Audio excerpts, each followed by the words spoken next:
High all, Aniket here and welcome to KDM kitchen once again. Christmas आलाय आणि आपण आजची रेसिपी बनवतोय क्रिसमस स्पेशल. आज आपण बनवतोय प्लम केक, तेही अंड आणि अल्कोहोल न वापरता. एग्ज आणि अल्कोहोल आपण अजिबात वापरणार नाहीये. तरी सुद्धा हा केक तेवढाच डिलिशियस, तेवढाच सॉफ्ट आणि तेवढाच अमेझिंग बनतो. प्रोसेस आणि इन्ग्रेडियंट्सचं प्रमाण नीट बघा, नीट फॉलो करा, तर तुम्ही सुद्धा घरी अगदी इझिली हा केक बनवू शकता. आता सुरुवातीला काय करायचं, काही ड्रायफ्रुट्स आहेत ना आपल्याला सोक करायचे. आता मी तर अल्कोहोल वापरत नाहीये, सो त्याच्याऐवजी मी वापरतोय ऑरेंज ज्यूस. ऑरेंज ज्यूस मध्ये हे ड्रायफ्रुट्स आपल्याला मिनिमम 24 आवर्स साठी सोक करायचे. मी स्वतः 3 दिवसापूर्वी सोक करायला ठेवले होते फ्रीज मध्ये. आता त्याची प्रोसेस बघूया. एका बाउलमध्ये 50 ग्रॅम साधे मनुके, 50 ग्रॅम काळे मनुके, 25 ग्रॅम ड्राईड ब्लूबेरीज आणि 50 ग्रॅम टूटी फ्रुटी टाकून 1 ते 1.5 कप ऑरेंज ज्यूस ऍड करायचा आहे. आपल्याला फ्रेश ऑरेंज ज्यूस वापरायचा नाहीये. मार्केटमध्ये टेट्रा पॅक मध्ये जो ऑरेंज ज्यूस मिळतो ना, तो वापरायचा. आता ह्याला कमीत कमी 24 तास सोक करण्यासाठी फ्रीज मध्ये ठेवून द्यायचे. आपले ड्रायफ्रुट सोक करून रेडी आहेत. तुम्हाला जर अल्कोहोल वापरायचंच असेल ना, तर फक्त ऑरेंज ज्यूसला तुम्ही अल्कोहोल बरोबर रिप्लेस करा. फक्त प्रमाण घेताना हाफ ब्रँडी आणि हाफ रम घ्या आणि त्यामध्ये हे ड्रायफ्रूट सोक करा. फक्त एक गोष्ट लक्षात ठेवा, जर तुम्ही अल्कोहोल वापरताय तर तुम्हाला मिनिमम 7 दिवस तुम्हाला हे ड्रायफ्रूट सोक करायचे. मॅक्सिमम तुम्ही वर्षभर सोक करू शकता. प्लम केक मधला आहे ना सर्वात महत्वाचा इन्ग्रेडियंट असतो मोलॅसिस, म्हणजेच मराठीमध्ये काकवी. आता ही काकवी आहे ना प्रत्येक सिटीमध्ये इझिली अवेलेबल नसते. सो हिच्या रिप्लेसमेंटसाठी आपण बनवतोय ब्लॅक जॅक. आता हे ब्लॅक जॅक कसं बनवायचं त्याची प्रोसेस बघूया. गॅसवर पॅन घेऊन पॅन मध्ये पाव कप साखर घ्यायची. आता ह्या साखरेला आपल्याला स्टर अजिबात करायचं नाहीये. गॅस आपल्याला लो फ्लेमवरच ठेवायचा आहे. थोड्या वेळाने साखर पागळायला सुरुवात होते आणि तिचा कलर सुद्धा चेंज होत जाईल. साखर अशी कॅरमलाइज होऊन ब्राऊन व्हायला सुरुवात होईल. आपल्याला पूर्ण साखर मेल्ट करून सगळ्या साखरेचं कॅरमेल होईपर्यंत कुक करायचंय. ह्या स्टेजला पॅन मध्ये पाव कप गूळ ऍड करायचा आहे. गूळ टाकल्यावर लगेच चांगलं स्टर करायचं आणि मीडियम फ्लेमवरच कुकिंग प्रोसेस कंटिन्यू करायची. कंटिन्यू स्टर करत कमीत कमी 10 मिनिटं हे मिश्रण आपल्याला शिजवायचं. हळूहळू या कॅरमेलला डार्क कलर यायला सुरुवात होते. याचा कलर डार्क ब्राऊन ते डार्क ब्लॅक होईपर्यंत कुकिंग प्रोसेस आपल्याला चालूच ठेवायची. असा डार्क ब्लॅक कलर आला की गॅस बंद करायचा आणि हे मिश्रण थंड होऊन द्यायचं. आपलं ब्लॅक जॅक रेडी झाले. याच्यामध्ये आपल्याला पाणी ऍड करायचंय, पण सर्वात महत्वाची गोष्ट लक्षात ठेवा, नीट ऐका. हे मिश्रण पूर्ण थंड झाल्यावरच ह्याच्यामध्ये आपल्याला पाणी ऍड करायचंय. गरम असताना जर तुम्ही पाणी ऍड कराल ना तर काय होईल, बबल्स येतील, फसफसून हे मिश्रण बाहेर येईल, इंजुरी व्हायचे चान्सेस आहेत. सो नीट लक्षात ठेवा, पूर्ण थंड करा आणि मगच पाणी ऍड करायचंय. आपलं हे मिश्रण पूर्ण थंड झालंय. सो आता त्यात 200 ml पाणी ऍड करायचं. पाणी ऍड केलं की गॅस परत चालू करायचा आणि चांगलं स्टर करून हे मिश्रण पाण्यात मिक्स करायचं. गॅस आपल्याला मीडियम फ्लेमवरच ठेवायचा आहे. पाण्यामध्ये हे कॅरमेल हळूहळू मिक्स होऊन विरघळायला सुरुवात होईल.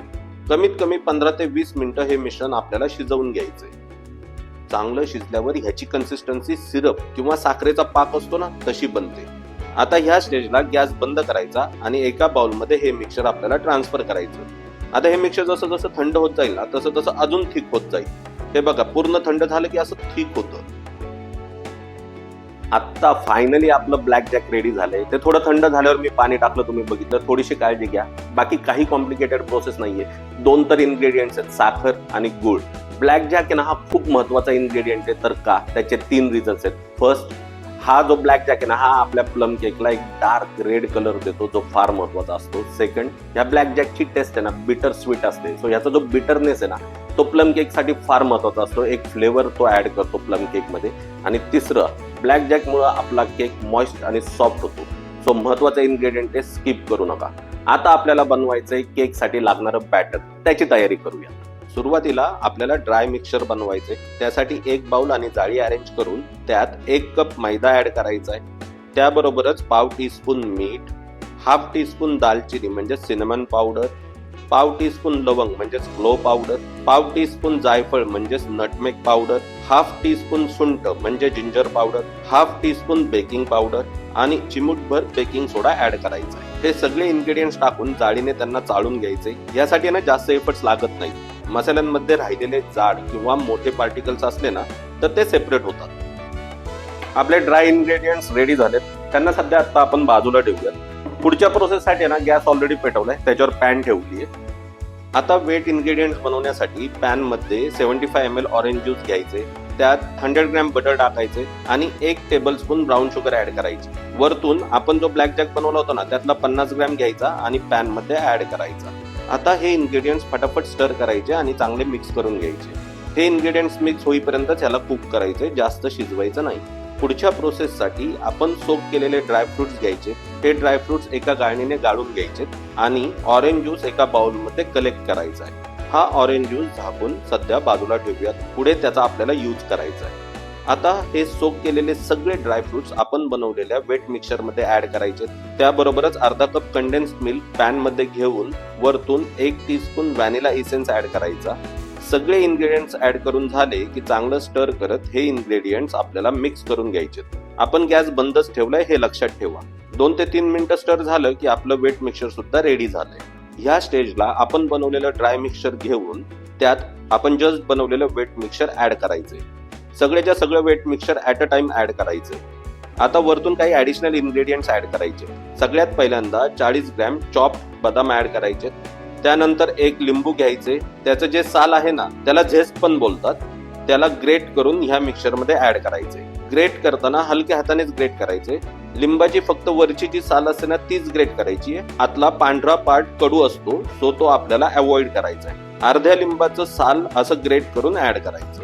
आता आपल्याला 1 संत्र म्हणजेच ऑरेंज घेऊन त्याचं सुद्धा फक्त झेस्टच ग्रेट करून बाउलमध्ये ऍड करायचे. साधारण 1/4 ऑरेंजचं झेस्ट यामध्ये आपल्याला ऍड करायचंय.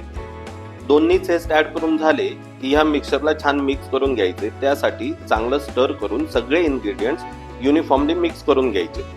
आपण चांगलं मिक्स करून घेतलंय. हे बघा ही अशी कन्सिस्टन्सी येते. ही थोडी थिक कन्सिस्टन्सी आहे जी आपल्याला ऍडजस्ट करायची. आपलं बॅटर रेडी झालंय, पण बऱ्याच वेळा असं होतं हे बॅटर घट्ट होतं कारण यातले जे इन्ग्रेडियंट्स आहेत ना ते बऱ्याच वेळा पाण्याचा अंश किंवा मॉइश्चर शोषून घेतात आणि बॅटर आपलं घट्ट होतं. आपल्याला ना थोडी बॅटरची कन्सिस्टन्सी चेंज करायची आहे. तो याच्यामध्ये ना मॉइश्चर ऍड करायचंय. आता इथे उपयोगी पडतो आपला ऑरेंज ज्यूस, ज्याच्यामध्ये आपण ड्रायफ्रुट्स सोक केले होते आणि नंतर आपण ऑरेंज ज्यूस गाळून घेतला होता, जो आपण बाजूला ठेवलाय. तो ऑरेंज ज्यूस वापरून याच्यामध्ये आपल्याला मॉइश्चर ऍड करायचंय. गाळून घेतलेला ऑरेंज ज्यूस घेऊन 2-2 टेबलस्पून ज्यूस बॅटर मध्ये ऍड करायचंय. सुरुवातीला 2 टेबलस्पून ज्यूस ऍड करून चांगलं मिक्स करून घ्यायचंय. या स्टेजला आपलं बॅटर अजूनही मला थिकच वाटतंय, म्हणून मी अजून 2 टेबलस्पून ज्यूस ह्या बॅटर मध्ये ऍड करतोय आणि परत मिक्स करून घेतोय. अजूनही चेक केलं तरी याची कन्सिस्टन्सी थिकच आहे, म्हणून आपण परत अजून 2 टेबलस्पून ज्यूस बॅटर मध्ये ऍड करतोय आणि परत हे बॅटर चांगलं स्टर करून घेतोय. आता आपण बॅटर चांगलं स्टर करून घेतोय आणि आता फायनली आपल्याला पाहिजे तशी ड्रॉपिंग कन्सिस्टन्सी बॅटरला आली. खऱ्या अर्थाने बॅटर आपलं आता रेडी झालंय. काय परफेक्ट कन्सिस्टन्सी आली आहे, मॉइश्चर पण एकदम परफेक्ट आलंय. आता पुढच्या प्रोसेसमध्ये ना जो बेकिंग मोल्ड असतो, केक मोल्ड, त्याला कंडिशनिंग कसं करायचं ते बघूया. आपल्याला केक मोल्डला सगळ्या साईडने बटरचा थिक कोट करायचा आहे. तुमच्याकडे जर ओव्हन असेल ना तर तुम्ही स्क्वेअर मोल्ड घेऊन त्याला आतून बटर पेपरने कव्हर करून घेतलं तरी चालेल. मी प्रेशर कुकर वापरणार आहे, सो मी मोल्डला बटरनेच कोट करून घेतोय. आता ह्या मोल्ड मध्ये आपण बनवलेलं बॅटर ऍड करायचंय. मोल्डच्या साईज नुसार बॅटरची क्वांटिटी तुम्ही कमी जास्त करू शकता. बॅटर ऍड करून झालं की केक मोल्डला असं 3-4 वेळा टॅप करायचं, म्हणजे एअर बबल जर असतील तर ते निघून जातील. आता केकला डेकोरेट करायचे. त्यासाठी सुरुवातीला ड्राय क्रॅनबेरीचे पीसेस केक वरती ऍड करायचे. मस्त लाल कलर येतो. थोडीशी टुटी फ्रुटी ऍड करायची. अक्रोडचे थोडेसे कट केलेले पीसेस आणि बदामाच्या कट केलेल्या स्लाइसेस किंवा फ्लेक्स वरतून टाकायच्या. तुम्ही तुमच्या पद्धतीने सुद्धा वेगवेगळ्या प्रकारे या केकला डेकोरेट करू शकता. आता बेक करताना आहे ना केकमध्ये पाणी जाऊ नये याकरता केक मोल्डला अल्युमिनियम फॉइलने असं कव्हर करून घ्यायचं. आपला केक बेकिंग साठी रेडी झालाय. तुमच्याकडे जर ओव्हन असेल तर त्याला 150 डिग्रीला प्रीहीट करा. केक त्याच्यामध्ये ठेवा आणि साधारणतः 1.25 तास ते 1.5 तास तुम्हाला ओव्हन मध्ये हा केक बेक करायचा आहे. 1.25 तासाने काय करायचं, एक टूथपिक घेऊन बरोबर मिडलला इन्सर्ट करायची. ती जर ड्राय बाहेर आली तर असं समजायचं तुमची बेकिंग प्रोसेस कम्प्लीट झाली, आपला केक रेडी झालाय. पण जर ती ओलसर बाहेर आली तर अजून एक 10 ते 15 मिनिटं त्याला तुम्ही बेक करू शकता. आता बऱ्याच जणांकडे ओव्हन नसतो, तर हा केक कुकर मध्ये कसा करायचा त्याची प्रोसेस बघूया. गॅसवर एक प्रेशर कुकर घेऊन त्यात स्टँड ठेवायचं. हे स्टँड जस्ट बुडेल एवढंच पाणी कुकरमध्ये ऍड करायचं. केक मोल्ड कुकरमध्ये ठेवून कुकरचं झाकण घट्ट बसवायचं आणि गॅस चालू करून बेकिंग प्रोसेस स्टार्ट करायची. ओव्हन नसली म्हणून काय झालं, केक करणं थांबवायचं? अजिबात नाही. अहो खवय्ये लोक आहे ना बरोबर ऑप्शन शोधून काढतात. सो हा केक कुकरमध्ये सुद्धा होऊ शकतो. साधारणतः ना 35 ते 40 मिनिटं लागतात या प्रोसेसला कुकरमध्ये. आणि एकदा केक तयार झाला तर लगेच झाकण उघडायचं नाही कुकरचं, त्याला साधारणतः 15 ते 20 मिनिटं वाफ जाऊन द्यायची आणि मगच झाकण उघडायचं. साधारणतः 40 मिनिटात कुकरच्या 5 ते 7 शिट्ट्या होतील.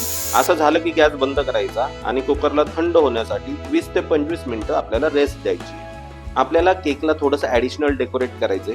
त्यासाठी गॅसवर उभं पातेलं घेऊन त्यात अर्ध पातेलं भरेल एवढं पाणी घ्यायचं. ह्या पातेल्यावर पूर्ण कव्हर करेल एवढी पॅन ठेवून 1 कप आयसिंग शुगर म्हणजेच पिठी साखर घ्यायची आहे. वरतून 2 ते 3 टेबलस्पून पाणी टाकायचे आणि 1 टेबलस्पून लेमन ज्यूस ऍड करायचं आहे. आता हे मिक्सचर स्टर करायचं.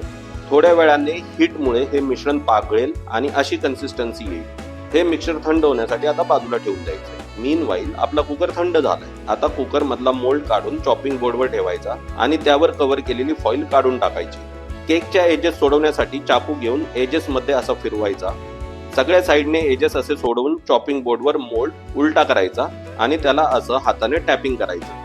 आता मोल्ड हळूहळू वरच्या वर काढून घ्यायचा आणि केक अलगद सरळ करून घ्यायचा. आपला केक ऑलरेडी डेलिशियस दिसतोय, पण त्यावर मस्तपैकी वरतून आयसिंग शुगर स्प्रेड करायची. It will give that additional Christmas vibe to our cake. एक स्नोफॉल इफेक्ट येतो. केकच्या एजेसवर आपण बनवलेलं आयसिंग मिक्सचर हळू स्प्रेड करायचं. केकच्या एजेसवर आहे ना ते असं खाली फ्लो झालं पाहिजे. So finally our Christmas special delicious and equally beautiful cake is ready. Cut into slices, serve it to all, and enjoy your Christmas with everyone. The Christmas spirit again. आपला क्रिसमस स्पेशल केक रेडी झालाय. एकदम moist आणि soft बनलाय. Colour आणि texture तुम्ही बघितलं, एकदम amazing आलंय. काही अवघड प्रोसेस नाहीये, फक्त इन्ग्रेडियंट आणि परफेक्ट प्रोसेस फॉलो करा. तुम्ही अगदी इझिली घरी हा केक बनवू शकता. तर या क्रिसमसला हा केक घरी नक्की ट्राय करा. तुमच्या सगळ्या फॅमिलीचा क्रिसमस गोड करा. पण जर हा केक तुम्ही घरी ट्राय कराल तर मला कमेंटमध्ये तुमचे एक्सपिरियन्स नक्की कळवा. Share this video with your friends and family and don't forget to subscribe our YouTube channel. Finally, wish you all, your family, your friends, and all beloved ones a very happy Christmas!